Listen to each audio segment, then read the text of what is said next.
Assalamualaikum warahmatullahi wabarakatuh. Saya perwakilan dari kelompok 4 akan memperkenalkan anggota dari kelompok kami, yaitu yang beranggota saya sendiri, Oktav Melati, NIM D22-2020-03028 dari Fakultas Kesehatan Universitas Dianuswantoro, D3 Rekam Medis dan Informasi Kesehatan Masyarakat.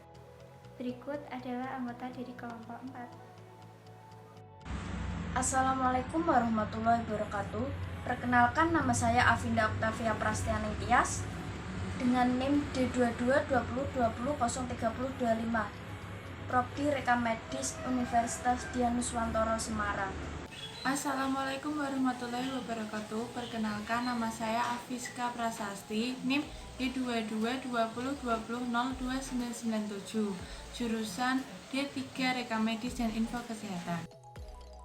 Nama Aisyah Ayu Anjasari, NIM D22-2020-02994. Assalamualaikum warahmatullahi wabarakatuh. Perkenalkan, nama saya Nur Fatimah, NIM D22-2020-03018 dari Prodi Rekam Medis dan Informasi Kesehatan Universitas Dianuswantoro.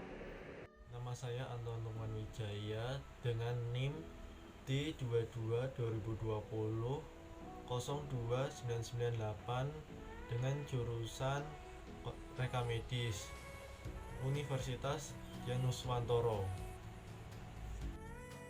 Assalamualaikum warahmatullahi wabarakatuh. Perkenalkan, nama saya Muhammad Ilham, NIM D22-2020-02995 dari Prodi Rekam Medis. Perkenalkan, nama saya Aryata Darmananda. Saya dari kelas D2212. NIM saya D22-2020-03020.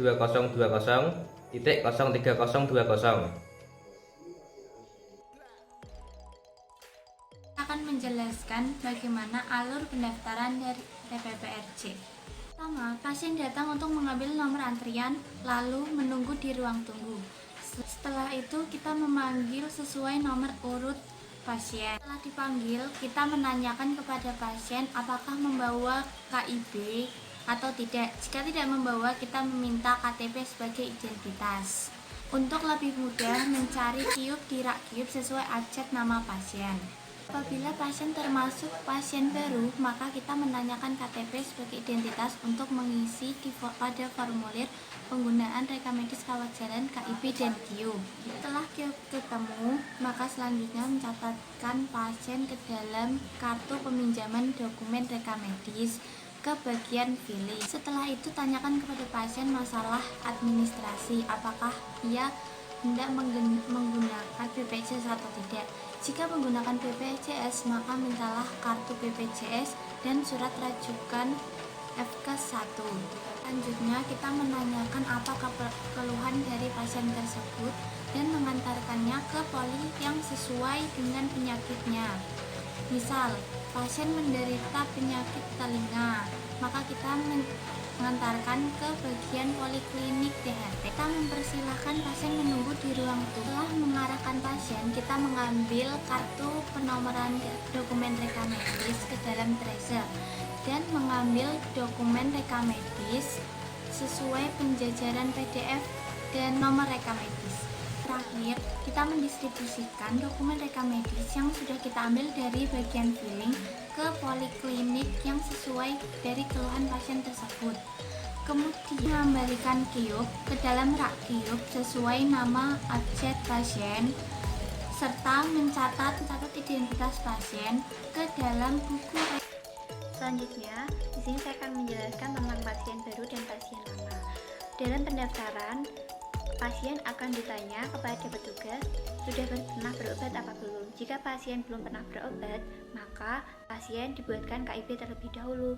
Jika pasien sudah pernah berobat, maka kita tanyakan KIB-nya terlebih dahulu, dibawa apa tidak. Jika tidak membawa KIB, maka kita menanyakan identitas pasien atau meminjam identitas pasien seperti KTP atau identitas lainnya.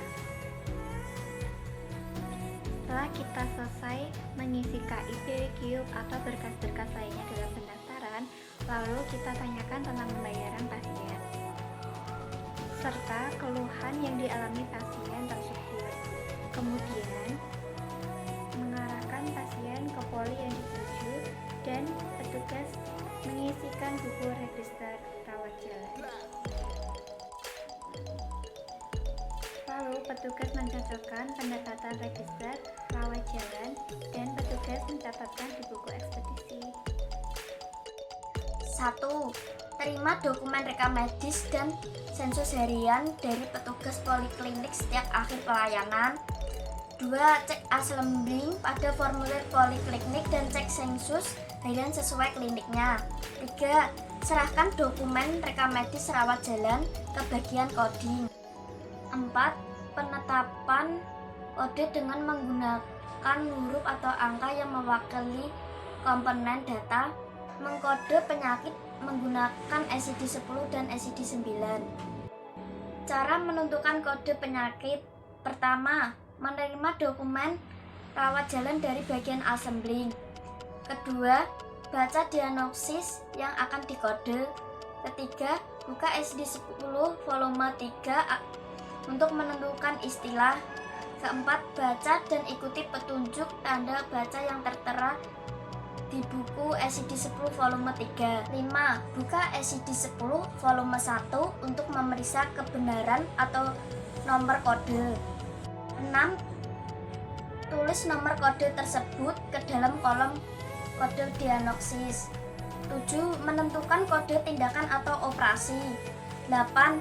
Baca dan tentukan jenis tindakan yang akan dikode. 9. Gunakan buku SID-9 sebagai kamus petunjuk. 10. Buku indeks tindakan untuk menemukan istilah. 11. Baca dan ikuti petunjuk tanda baca yang tertera di tindakan. 12. Buka tabular list untuk memeriksa kebenaran nomor kode yang dipilih. 13. Tulis nomor kode tersebut ke dalam kolom kode tindakan pada lembar ringkasan masuk dan keluar.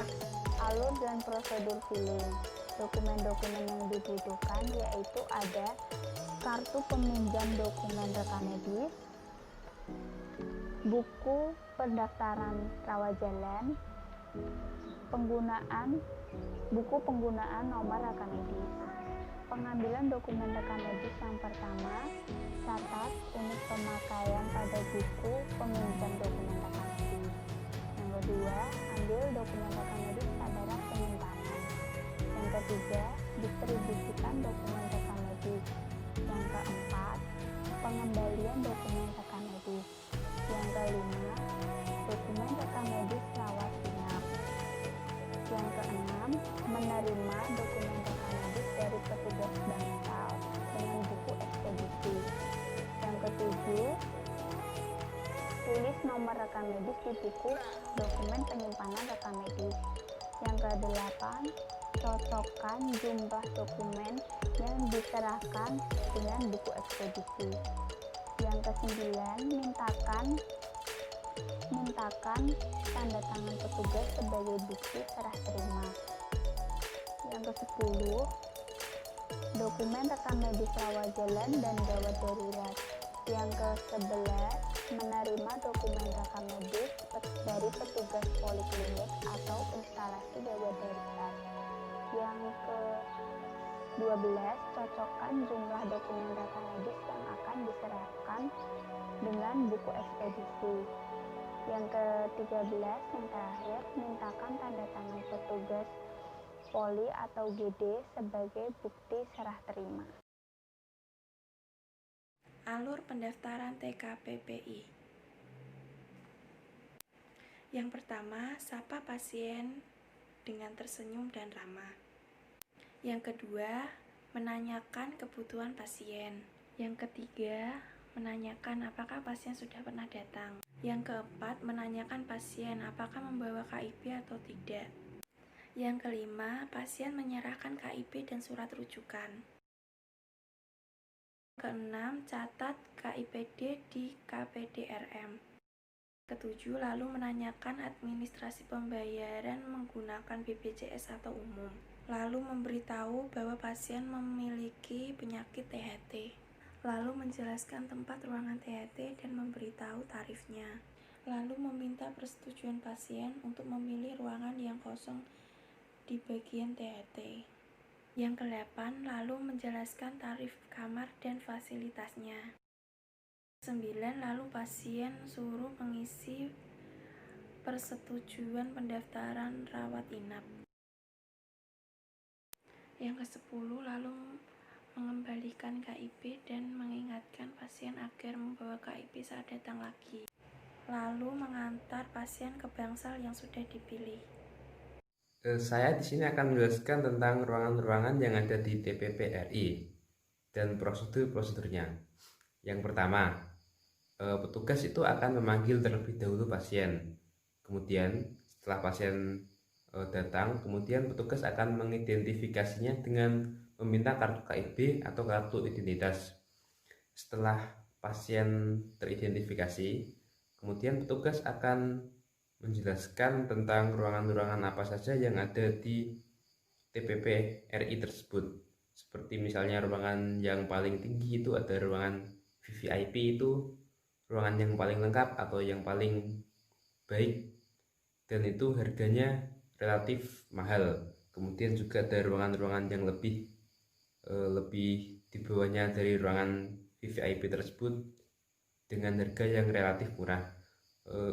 Kemudian pasien itu bebas untuk menentukan akan memilih ruangan yang akan ditempatinya tersebut. Setelah pasien memilih ruangannya, kemudian petugas akan meminta persetujuan dari pasien tersebut. Kemudian petugas juga akan menjelaskan tentang hak dan kewajiban selama pasien berada di TPP RI tersebut. Kemudian petugas TPP RI akan meminta surat persetujuan dari pasien untuk menerima pelayanan. Dan setelah pasien menyetujuinya, kemudian petugas akan memberikan gelang identitas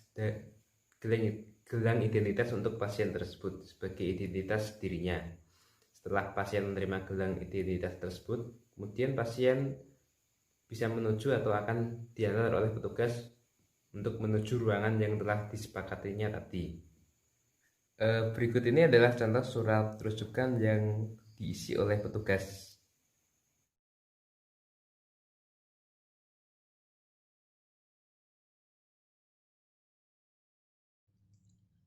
Alur assembling. 1. Menerima dokumen rekam medis dan sensus harian dari unit-unit pelayanan. 2. Meneliti kelengkapan isi dan menyusun kembali urutan formulir rekam medis.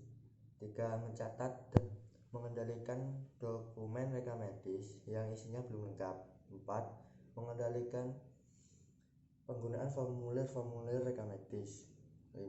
Mengalokasikan dan mengendalikan nomor rekam medis. 6. Menyerahkan dokumen rekam medis yang sudah lengkap ke fungsi pengkode dan pendeks. 7. Menyerahkan sensus harian ke fungsi analis dan pelapor. Informasi perlu dihasilkan bagian TPPRI. 1. Identitas pasien kunjungan baru atau lama RL1 baru pasien yang dirawat inap ruang dan kelas perawatan. 2. Mutasi pasien rawat inap, jumlah yang berasal dari URJ, UGD dan langsung rujuk dari luar. 4. Pasien rujukan RL1 dan 6. 5. Alamat pasien untuk mengetahui cakupan pelayanan. 6. Cara pembayaran pasien. 7. Jumlah tempat tidur kosong dan yang terisi di setiap ruang rawat inap. 8. Diagnosa pasien rawat inap yang berpenyakit wabah dan menular untuk dilaporkan ke DKK data 2. 9. Petugas TPRI yang dinas dapat pada tiap shift. Yang pertama, ketika dokumen rekam medis dikembalikan di URM atau bagian assembling, harus disortir terlebih dahulu sebelum disimpan. Yang kedua, dokumen rekam medis yang foldernya sudah rusak